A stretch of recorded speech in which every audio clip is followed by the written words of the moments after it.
प्रभु महावीर भगवान तेरा सबसे ऊंचा ज्ञान। प्रभु महावीर भगवान तेरा सबसे ऊंचा ज्ञान।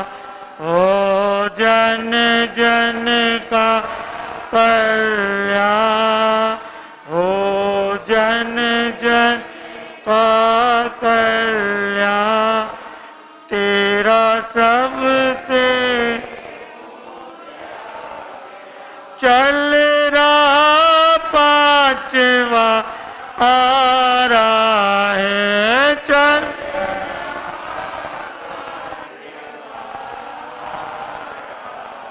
यह शासन काल तुम्हारा है।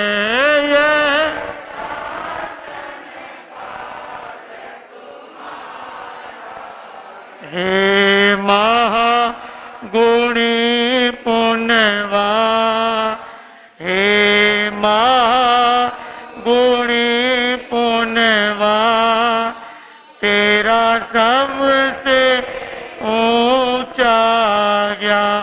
प्रभु महावीर भगवान तेरा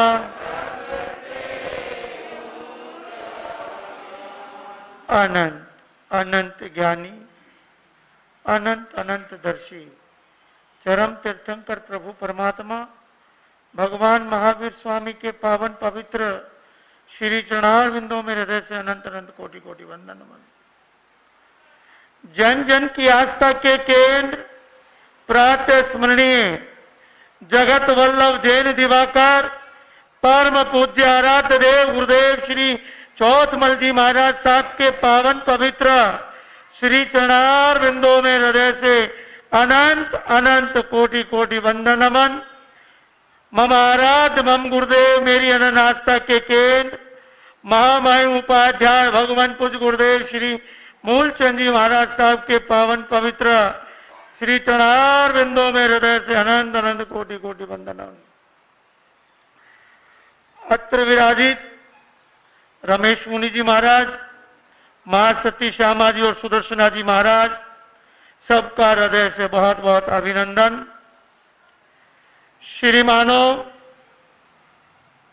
वीतरागवाणी के माध्यम से आपके सामने चल रहा है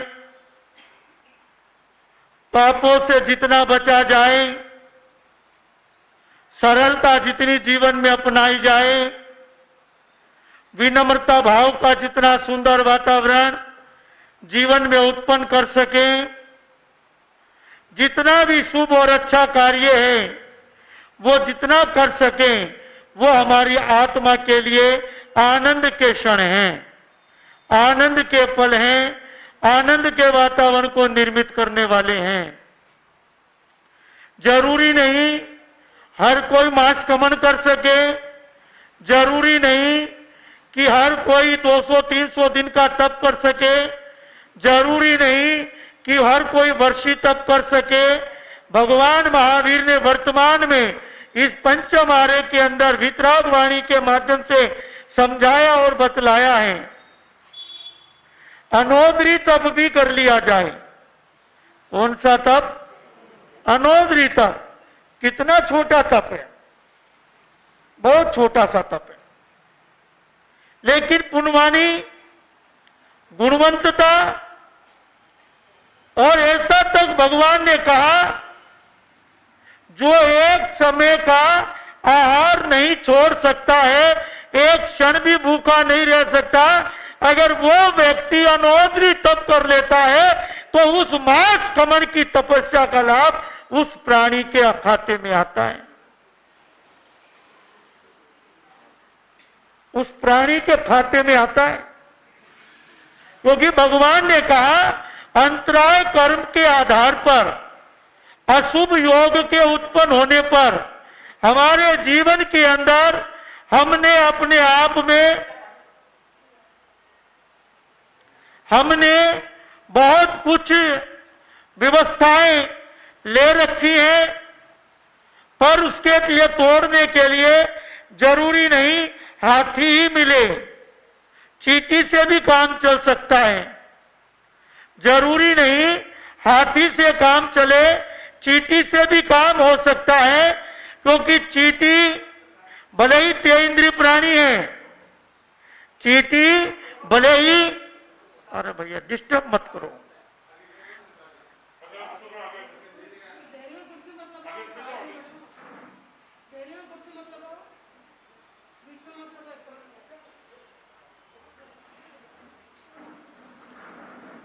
मैं पहले इशारा कर रहा, थोड़ा आगे कर लो।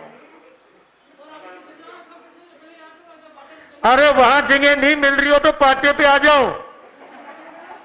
हाँ है, अरे वो पाटो लांबो छोड़ो है, क्या दिक्कत है? 6 जना बैठे हैं, तो बैठाने की भावना तो भा, एक पाटा और रखा है एक्स्ट्रा में, कोई कमी थोड़ी है संघ समाज के पास, बैठवा वाला चीज है। भाई नौरत जी, पाटा में बैठवा वाला चाहिए, पाटे की कमी थोड़ी है।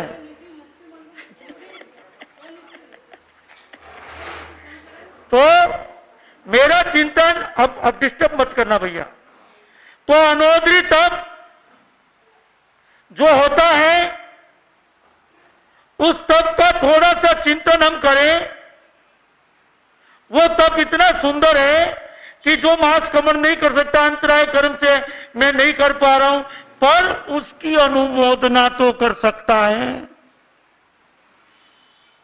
और आप अपना जो आहार लेके बैठते हो, उसमें से ये कह दो भाई आज मुझे 3 रोटी खाने की इच्छा है, चलो मैं आज 2.5 रोटी में ही अपना काम चला लूंगा, आधी रोटी तो छोड़ देता हूं, तो इसको तप गिना गया है और उस मांस खमन के मुकाबले गिना गया है। पर करने की भावना हो तो छोटे छोटे में भी बड़ा काम हो जाता है।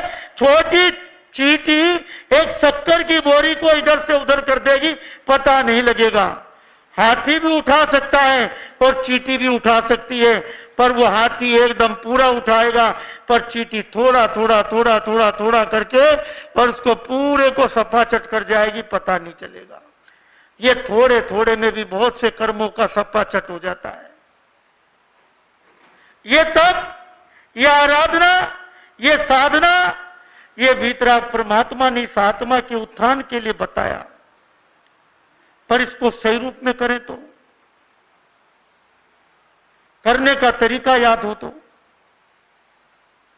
अगर किसी की पुण्यवानी का उदय हो, पुण्य का बड़ा उदय काल चल रहा है, और उस पुण्य का जो वातावरण होता है, उस समय में आत्मा अगर अज्ञान दिशा के अंदर चली जाए तो 1 भवनी, 2 भवनी, 3 भवनी, 4 भवनी, कई बार तो पता नहीं कितने भव बिगाड़ लेती, भरोसा ही नहीं पड़ता। अब ये जो सम्रादित्य चरित्र चल रहा है, ये 9 भवों का वर्णन है। देखना, 1 भूल और कितने काटे शूल, 1 भूल कितने काटे और कितने शूल, चुभे दिन रात है। उसको पैदा होने से पहले थोड़ा कर लो चिंतन ज्ञान से, और ज्ञान अगर हो जाए तो बच जाओगे सारी सूल और भूल से। चिंतनकारों ने कहा, जब गौतम स्वामी जी किनके घर गए? मृगावती की, महारानी मृगावती के यहां पहुंचे और कहा, मैं आपके पुत्र के दर्शन करने आया हूं, मैं देखने आया हूं। उन्होंने बोला कि कौन?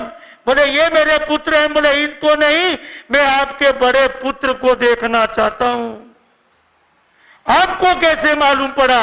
मेरे को मेरे भगवान ने, धर्माचार्य प्रभु महावीर ने मुझे बतलाया, और उस आधार पर मैं यहां पर देखने आया हूं।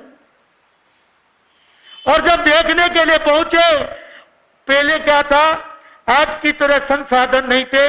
एक लकड़ी की गाड़ी थी, लकड़ी की गाड़ी थी, लकड़ी के टायर थे, उसमें आहार रखा और बोले प्रभु थोड़ी देर रुको, मैं जाऊंगी और मेरे साथ चलना। जब उनको लेके चलने लगी तो बोले प्रभु अपने मुंह पे कपड़ा बांध लो। मेरे उस बेटे को देखने से पहले आपको क्या करना पड़ेगा, मुख पर कपड़ा बांधना पड़ेगा, क्योंकि अब उसका आहार पानी का समय है। अब उसके अपने मुंह पे कपड़ा बांध करके चले गए। अब जितने अंदर जा रहे इतनी बदबू, सड़न गलन ये हो रहा है। और उन्होंने क्या किया, थोड़ी दूरी से उस गाड़ी को छोड़ दिया। नजदीक नहीं जा रही मां भी नजदीक नहीं जा रही है। मां ने भी थोड़ी दूर से गाड़ी को धक्का दे दिया। वो गाड़ी वहां पहुंची और उसकी स्थिति को देखकर गौतम स्वामी हक्के बक्के रह गए। आंख की जगह 2 छेद हैं, मुंह की जगह 1 छेद है, नाक की जगह 2 छेद है, कान की जगह 2 छेद है, शरीर ऐसा गोल मटोल और खावे रुगले ये वो पता नहीं क्या हो रखा है। बदबू सड़ रहा है, गल रहा है, और उसका नाम है मृगा लोढ़ा। उस लड़के का नाम क्या है, लोढ़े जैसा शरीर है और मृगावती का पुत्र है, तो उसका नाम क्या व्याख्यात हुआ, मृगा लोढ़ा। शास्त्रों में क्या वर्णन दिया गया, मृगा लोढ़ा। अब वो मृगा लोढ़ा जिस समय देखा भगवान ने और गौतम स्वामी ने वहां से आए और पाए बंदे करके बोले, हे बनते हे भगवान, ये किस कर्म के उदय से ऐसा जीवन जी रहा है, किस कर्म के उदय से इतनी पीड़ा, इतनी सहन शक्ति और इतनी वेदनाग्रस्त, इतनी वातावरण में भी गंदगी है, जिसके जीवन की तो छोड़ दो, उस वातावरण में भी कहीं शुद्धि नहीं है।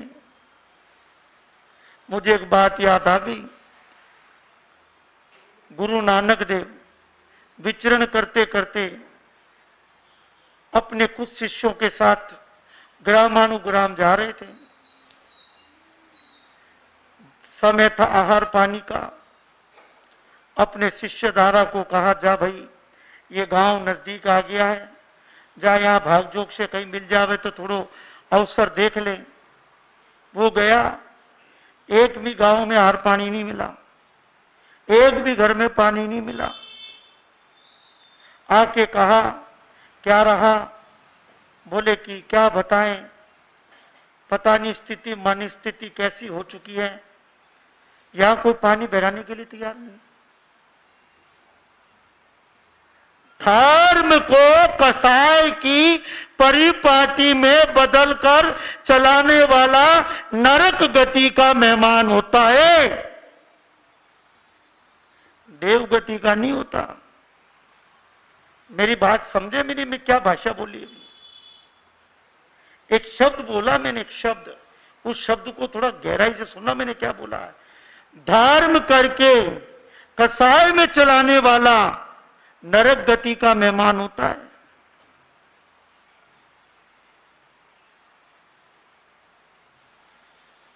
हमारी बहन महाराज गुरुदेव का देवलोक हो चुका था।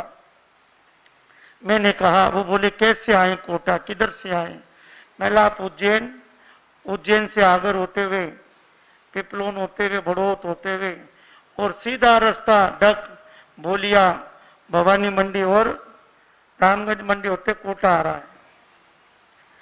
तो अपने ने तो रास्ता बता दिया, अपना काम क्या था, रास्ता बताना। पर कुछ श्रावक आपके पास आए उज्जैन इंदौर में वो बोले कि महासती जी किस रूट से जाओगे आप? बोले हम इधर से जाएंगे। बोले महाराज और दूसरा रूट देख लो, आप इस रूट से मत जाना, दिक्कत आएगी। बोले क्या? आहार की जगह आहार नहीं मिलेगा, पानी की जगह पानी नहीं मिलेगा, स्थान नहीं मिलेगा, कुछ नहीं मिलेगा। पर भले ही जैन है, पर जैन धर्म में करुणा होती है, दया होती है, आतिथ्य होता है।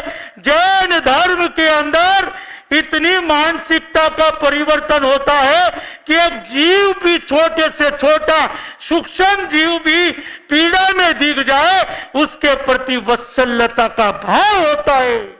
पर वो 300 किलोमीटर का रास्ता, वहां पर जैनों की तादाद में कोई कमी नहीं, पर अपमान करने में, पानी नहीं बहराने में, संकीर्ण मानसिकता की भी कोई कमी नहीं। साधु संत मरे तो मर जाएं। सज्जन सिंह जी, मैं गलत नहीं कह रहा हूं। मैं जब झालावाड़ की तरफ जा रहा था पहली बार, तो कुछ लोगों ने कहा, अंदाता कहां जा रहे हो? पाकिस्तान में। क्या बोले? मजाक नहीं कर रहा हूं। मेरे को लोगों ने कहा, श्रावकों ने कहा, क्योंकि श्रावक का काम है चेताना, कोई गलत ना हो जाए, कुछ ना हो जाए, संभालना तो किसको है?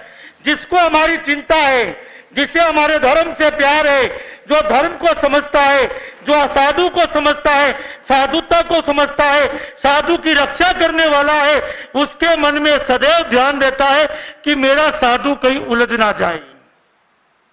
ये उसका अम्मा पिया का कर्तव्य है। मैं मजाक नहीं कर रहा हूं आपसे, वो लोग भी उनके मुंह पे भी कह देता हूं मैं।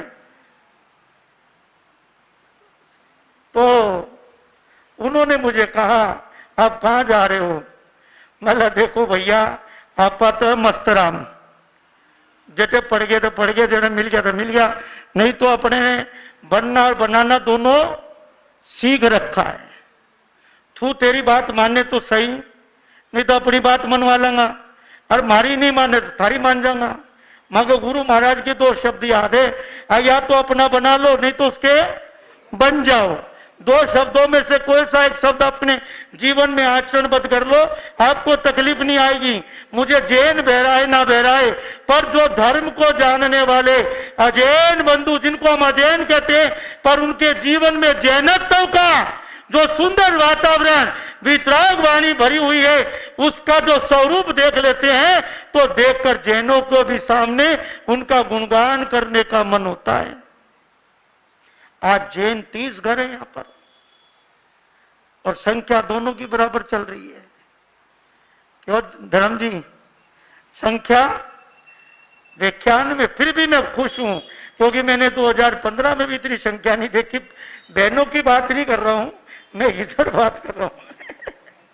ये डिपार्टमेंट तो सही है, डिपार्टमेंट में इसमें दिक्कत आती है, थोड़ा इसमें बढ़ोतरी की आवश्यकता है। मैं भी सोच रहा था, बहनों के लिए कहना पड़ता है आगे सड़को, कभी इधर भी होगा कि आगे सड़को। क्यों निर्मल भैया, धर्म जी, कभी इधर भी होगा क्या? अच्छा, प्रगति है। तो कहने का मतलब, जब वहां पे ऐसा वातावरण है, बहनों मजाक नहीं कर रहा हूं, साधु को देख के मुंह फेर के चल देते हैं। लेकिन मैं उनका धन्यवाद देता हूं। मैं कितने चला जाऊं, हमारी बहन महाराज ने भी देखा होगा, मेरे से कोई मुंह नहीं फेरता, पता नहीं क्या बात है। किसी भी समुदाय का हो, मजाक नहीं कर रहा नौरत जी, किसी भी समुदाय का हो, कोई भी हो, कोई उसका धर्माचार्य हो, कोई कृपाचार्य हो, चाहे कोई भी आचार्य हो उसका, पर अपने आचरण से वो खुश है। क्यों खुश है? भाई तू दाल डाल अपा पात पात, तेरे पीछे पीछे हम भी हैं, तू चल जैसे चलना चाहता है। पर लेकिन अभी इतना अच्छा वातावरण है, कोई संत उधर से निकल जाए, ना उसको आहार की दिक्कत आती, ना पानी की दिक्कत आती, ना ठहरने की दिक्कत आती, कुछ नहीं आती। मैं सब संतों से कहता हूं, तुम एक बार इस रास्ते पे चल के तो देखो, तुम्हें तकलीफ आए तो मुझे कहना, फिर हम बैठे ना। आप डर क्यों रहे हो? हमारे में क्या कमी है? हमारा धर्म, हमारी आराधना, हमारी साधना, हमारा तप, हमारा त्याग, हमारी आत्मा के कल्याण के लिए। तो उस घर में आहार पानी उस गांव में कहीं नहीं मिला। फिर भी नानक देव ने क्या कहा? वाह भाई, बसे रहो। क्या कहा? क्या शब्द कहा निर्मल भैया, बबलू भैया? क्या क्या आशीर्वाद दिया? बसे रहो। पर फलते फूलते नहीं कहा, बसे रहो, पर विराजमानी अच्छे हो। और आगे निकले, दूसरे गांव गए, पेट छोटा पड़ गया, आहार पानी की इतना आहार आ गया जिसकी कोई कमी नहीं, इतनी उदार था, इतना भाव। अब उनके आहार कर लिया, पानी कर लिया, जब सारी चीजें परिपूर्ण हो गए तो नानक देव ने कहा उजड़ जाओ। क्या बोल गए? नानक देव ने क्या कहा? उजड़ जाओ। तो इस बात पर उनके शिष्य दादा थे, उनको बड़ी चिंतन हुआ कि भगवान गुरु महाराज जिन्होंने कुछ नहीं दिया उनको तो बसा दिया, और जिन्होंने कुछ सब कुछ दिया उनको उजाड़ दिया, ये आपका कैसा न्याय है? बोले भैया ये जहां जाएंगे वहां अपने जैसा बनाएंगे, और वो जाएंगे तो वो अपने जैसा, इसलिए वो वहीं सही है जहां है, वो वहीं सही है जहां है। पर इनकी जरूरत, इनकी थिंकिंग, इनका पॉजिटिविटी, इनका सुंदर वातावरण जहां जाएगा उस वातावरण में अपनी जैसी खुशबू फैला देंगे। इसलिए मानसिकता संकीर्ण नहीं, उदार मना होनी चाहिए। संकीर्ण मानसिकता से की गई साधना, किया गया तप, की गई आराधना भले ही कितनी उच्चतम कर लो, पर मानसिकता संकीर्ण है, उस कोटे में कभी भी फायदा नहीं होगा, घाटा ही घाटा होगा। पहले आप लोगों ने सुना होगा ऐसे ऐसे महापुरुष हुए हैं, खाना बन जाता 30 आदमी का, आ जाते 100 आदमी, बोले लो चद्दर जाओ ढक दो, अपना काम करो, चाहे 100 आओ चाहे 500 आओ चाहे 5000 आओ, सब जीम के जाते थे। पर ये क्यों होता है? उस चद्दर में कमाल है कि नहीं है, पर लेकिन एक चीज में बड़ा कमाल है, क्योंकि उनकी भावना खिलाने की है, तो वहां से भूखा जा ही नहीं सकता, क्योंकि हमारी भावना बहुत उत्तम है। ये सब मानसिकता का विचार है। और भक्ते भगवान से पूछा ऐसा कौन सा कर्म इस आत्मा ने किया जो इतना दर्दनाक, देखने में मंजर आ रहा है, देखने में वातावरण हो रहा है, हमें देखकर भी दिक्कत हो रही है, वो भोगते होंगे तो किस तरह भोगते होंगे। भगवान ने सुना, भगवान ने कहा हे देवानुपिया, जैसा जिसने बोया बीज सो फल है पाए रे, पाकर उस फल को कभी नाराज ना होना, क्योंकि बोया बोके तो तुम ही आए रे।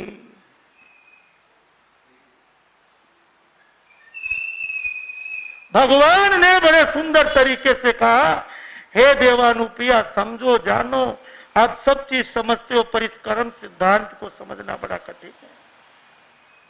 आरोप प्रत्यारोप एक दूसरे के प्रति लगाना बहुत सरल है, पर लेकिन धर्म को अनुसरण आचरण में लेना बहुत कठिन है, क्योंकि धर्म को लेने के लिए आपको स्वयं के अंदर जो अवगुण है वो छोड़ना पड़ेगा। लोटे में उतना ही पानी जाएगा जितनी हवा बाहर आ जाएगी, लोटे में उतना ही पानी ठहरेगा जितनी हवा बाहर आ जाएगी, और जितनी जब तक हवा अंदर है पानी की एक बूंद भी अंदर नहीं जाएगी। अगर पानी वजनदार है तो हवा को बाहर आना पड़ेगा। इसी प्रकार अगर आपको मुक्ति पानी है, आपको सुंदर वातावरण बनाना है, तो इन कर्मों को जान करके अवगुण को हटाकर सद्गुण तो लाना ही पड़ेगा। अब क्या लाना, क्या नहीं लाना, कैसे लाना, ये चिंतन हमारा है।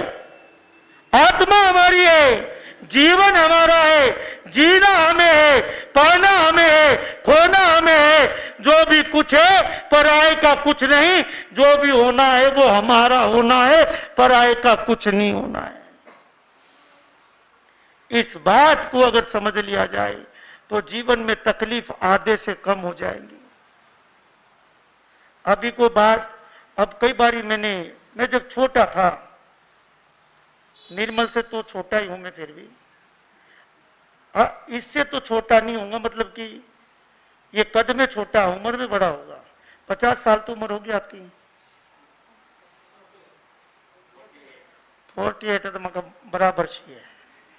हाँ तो हाँ मारा भी कद इतना ही है, ज्यादा नहीं है, बराबर सही है। हाँ? पर दिमाग इतना नहीं है जितना इसमें है। दिमाग तो ये गांव का नगर सेठ बने बैठा है। तो कहने का अर्थ आता है, आज इसको देख के मेरे को बहुत खुशी हो रही है। हाँ आज आगे बैठा है सबसे पहली बात, दूसरी बात मुपत्ति के साथ बैठा है, तीसरी बात धर्म का अनुसरण कर रहा है। और आज तो बबलू भी सामायिक के साथ में पधारा, बड़ा देख के प्रसन्नता हुई, देखकर खुशी हुई, क्योंकि आप जितने धर्म अनुसरण में आते हो हमारा मन अपने आप प्रसन्न हो जाता है। आप हमें लाखों करोड़ों रुपए भी चढ़ा दोगे ना तो भी हमें खुशी मिलेगी नहीं। अगर आपने थोड़ा सा धर्म का अनुसरण करने के लिए तैयार हो गए तो उस साधु के मन में इतने जल्दी चढ़ जाओगे आप, अब जितने करोड़ों रुपए खर्च करके नहीं चढ़े होगे उससे भी अधिक जल्दी उसके हृदय में। क्यों? क्योंकि वो जब आपको देखेगा वो धर्म के द्वारा देखेगा तो आपका ओहदा बहुत ऊंचा मिलेगा, और जब धन की तरफ देखेगा तो विचित्र वातावरण है। अब स्वार्थ साधु का है, श्रावक का ये नहीं कह सकता हूं, पर वो पूंजी जो खड़ी है वो स्वार्थ पे खड़ी है, चाहे वो साधु का हो चाहे श्रावक का हो, स्वार्थ तो है भैया। पर जब धर्म की अनुसरणा आती है, धर्म की परिपालना आती है, जब की बात अलग है, क्योंकि वो फिर आत्मा हितार्थ का मामला है। क्यों भाई लोढ़ा जी, सही कह रहा हूं ना? हाँ नाम भी लोढ़ा और गोलमोल है लोढ़ा, पर एक सामायिक कर जाओ तो हो जा मेरा। काले कह रहे तो मैं भी देखा, देखो पूरा देश देखेगा कल आपने। हाँ मैं लोढ़ा जी भी बेना, लोढ़ा जी को क्या कहते कल मुंहपत्ती और सामायिक के उपकरण दे के भेजो। हाँ बड़ा अच्छा हसमुख चेहरा प्रसन्नता का है, तो अच्छा लगता है। तो कहने का अवसर इतना सा आ रहा है, थोड़ा सा धर्म के प्रति आप अपने आप को जोड़ो। और अपनी बात चल रही थी, हम कल कहां आ गए थे? श्री सम्रादित की रचना रसीली सुनना प्रेम से, श्री सम्रादित की रचना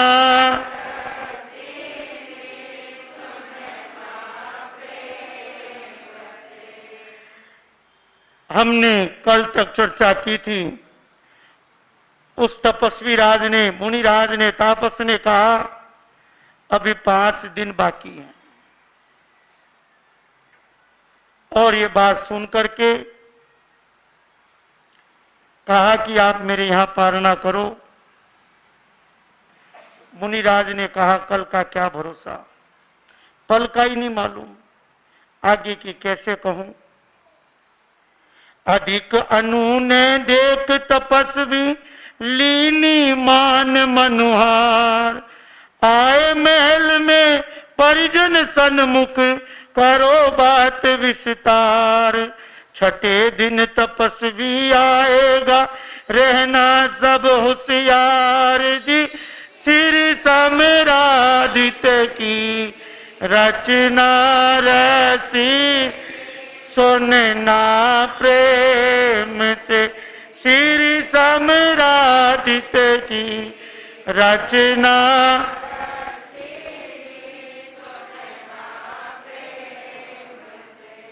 उधर ज्यादा अनुने की, विनय की, तपस्वी को भी मनोभाव हो गया, चल भाई इतना कह रहा है तो अपने भी क्यों इसको रूखा लूखा जवाब देवे, अणी की बात मान लेते हैं।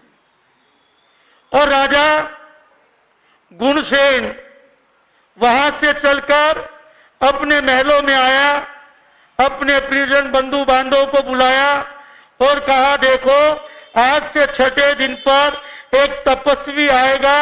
उस तपस्वी का नियम है कि वो एक टाइम, एक समय, एक ही घर से लेता है, अगर वहां नहीं मिलता है तो आगे तपस्या प्रारंभ कर देता। उसका नियम है, ध्यान रखते हुए सबको जागरूक रहना है, वो पारणा करने आएंगे। इस तरह की बात रखी। करण पारना तप का तापस आया राजद्वार, इधर भूप सिर हुई वेदना चैन पड़े लगा, जुड़े महल में परिजन पुरजन करने को उपचार जी, श्री सम्रादित्य की रचना।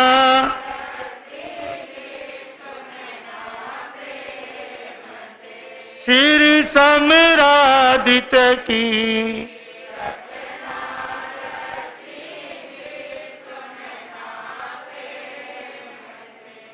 इधर निमंत्रण दे के आ गया। भाग जोग कर्मवश असाता वेदनीय कर्म राजा के शरीर में उपज गया। मस्तिष्क में बहुत ज्यादा भारी भयंकर वेदना, सारा जितना वैभव था सारा उसमें लगा हुआ। और इधर भाग जोग की बात तपस्वी आ गया। क्या करने आया? पारना लेने आया। और पारना लेने के लिए वो अग्निशर्मा जो तपस्वी बना है वह गुणसेन के द्वार पर आया, पर वो इसके तरफ कोई ध्यान नहीं दे रहा। और नहीं ध्यान देने से तपस्वी ने कुछ देर देखा कि मेरी अवहेलना हो रही है, मर्यादा हो रही है, व्यवहार हो रहा है, आचरण में सुंदर वातावरण निर्मित नहीं हो रहा है। इस तरह का चिंतन किया और राजा के चक्कर में लगे हुए हैं, मेरी तरफ कोई ध्यान नहीं दे रहा, सब भूल गए, भाल गए, सब बातें ऐसे ही थी। और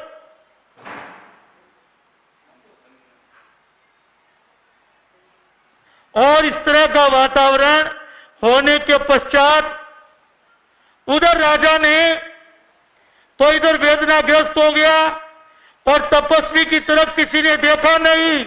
तपस्वी को थोड़ा सा भान हुआ, चलो आज अपने भाग्य में आहार है ही नहीं, और वहां से चले और अपने स्थान आए और दूसरा मांस कमन पचक लिया। क्या पचक लिया?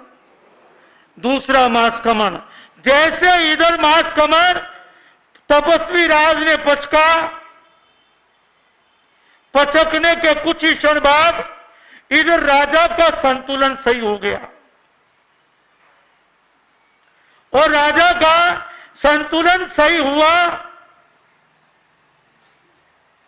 उधर राजा का संतुलन सही होने के बाद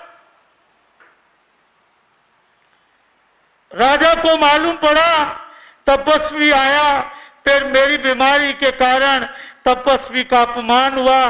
राजा ने आओ देखा ना ताओ, उठा घोड़ा लिया और चल दिया तापस के आश्रम की तरफ, और जाकर रोने लगा, गिड़गिड़ाने लगा, अपनी बात रखी कि भगवान बनते, हे अनु, हे तपस्वी, हे त्यागी, हे महाभाग, आपकी बड़ी कृपा, आपकी दया दृष्टि है, मेरे से बड़ी गलती हो गई, मेरे से ऐसा वातावरण बन गया और सब उसमें लग गए और मैं इससे सौभाग्य का फलदायी नहीं बन पाया। दुर्भाग्य का अवसर मेरे अशुभ कर्म के उदय से सामने आया और मैं आपकी सेवा करने में असमर्थ रहा। मैं पहले तो इसके लिए क्या मांगता हूं आपसे? क्षमा याचना करता हूं। और क्षमा याचना करने के बाद जब वो थोड़ा सा क्रोध उनका शांत हुआ और समन्वय का वातावरण, कहा हे बनते, हे भगवान, मेरी इस गलती को क्षमा कर दिया हो तो अगले महीने फिर मुझे अवसर देना।